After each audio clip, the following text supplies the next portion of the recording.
Take a breath. Now, did you breathe through your nose? Did you breathe through your mouth? Did you breathe through so that your shoulders went up? Did you breathe into your belly? If you can learn to nose breathe into your belly, you can learn to improve your health, fitness, and performance. So get ready to inhale success with some nasal breathing. Boy, that was cheesy.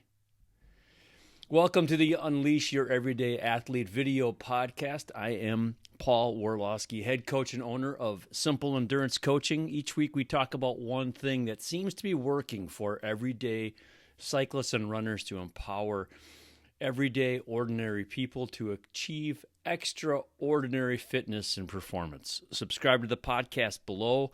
Sign up on the website, simpleendurancecoaching.com, for a free core strength and stability video. Here is all of this week's cheesy podcast. All right, nasal breathing. The difference between breathing and...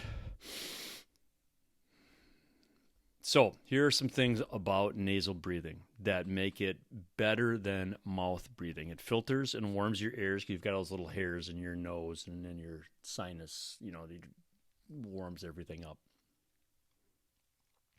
Nasal breathing also promotes better oxygen uptake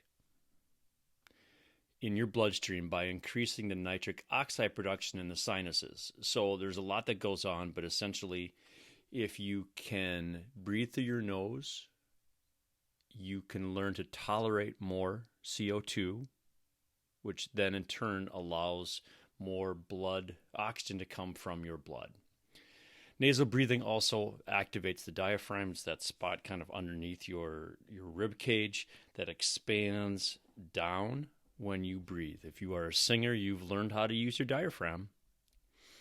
So breath holding is the idea popularized by Patrick McEwen and others. James Nestor in his book, about breathing. If you are able to exhale and then hold your breath. I do this often when I'm walking the dog. I will practice exhaling, holding my breath, and walking as long as I feel comfortable. So I develop kind of a tolerable breath hunger. So I feel like I need to breathe, but it's not like overwhelming.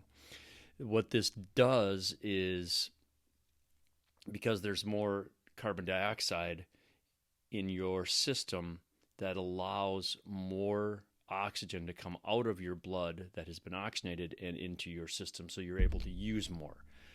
That's a really, really generalized way of putting it, but that's the idea. So here are some reasons that cyclists and runners should try nasal breathing. But first, we're going to have some tea. Number one. If you can breathe through your nose, you are able to regulate your effort in the endurance zone, which means that if you can breathe through your nose, you are most likely in the endurance zone, in that zone 1 and zone 2.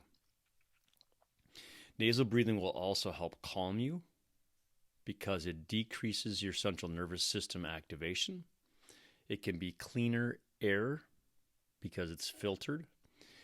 You can actually improve your mental focus and learn to attend to things. In our yoga class, we don't try to clear our minds because I could never do that. But what we try to do is focus on your breathing and just focus on inhale into your belly through your nose, exhale back out through your nose, and focus on paying attention to that.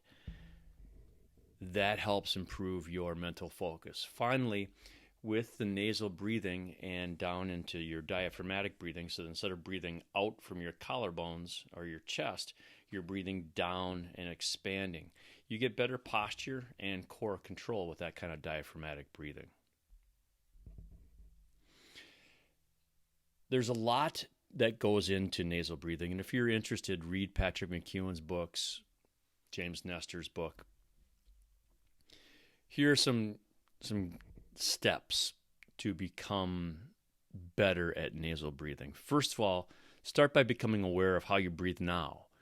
You might be already a nose breather, you might be a mouth breather, and your task is to gradually become more aware of breathing in through your nose.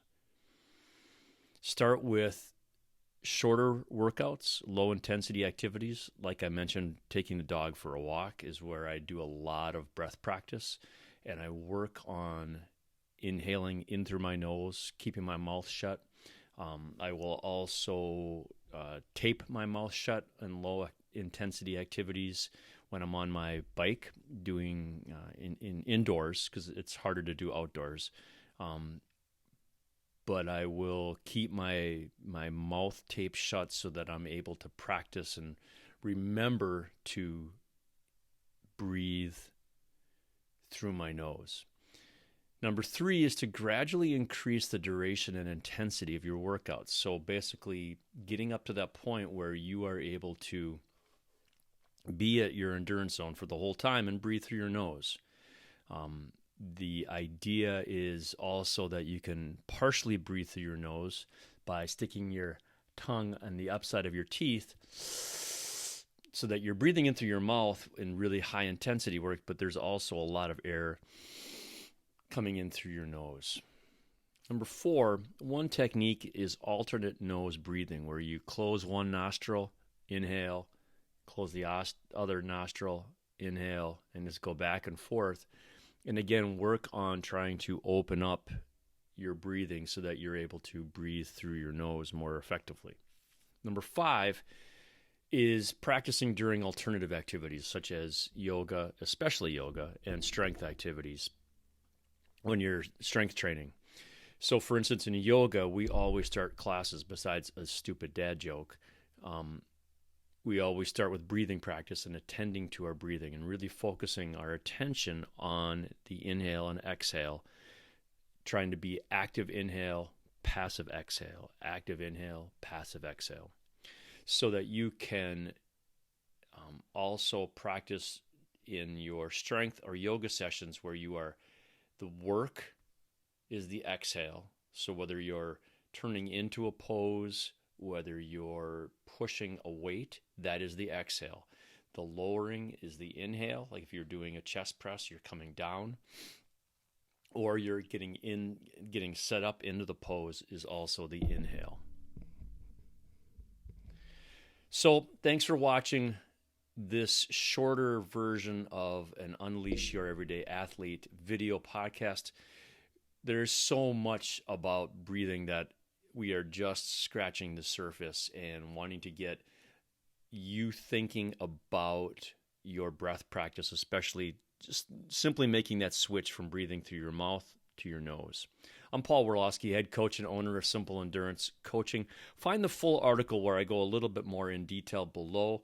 Opt in to get the video and subscribe, and sign up below for a virtual coffee where we can talk about your goals, you can talk about your training, we can talk about making your endurance training more effective, fun, and capital S simple. Thanks, and I'll see you out on the road.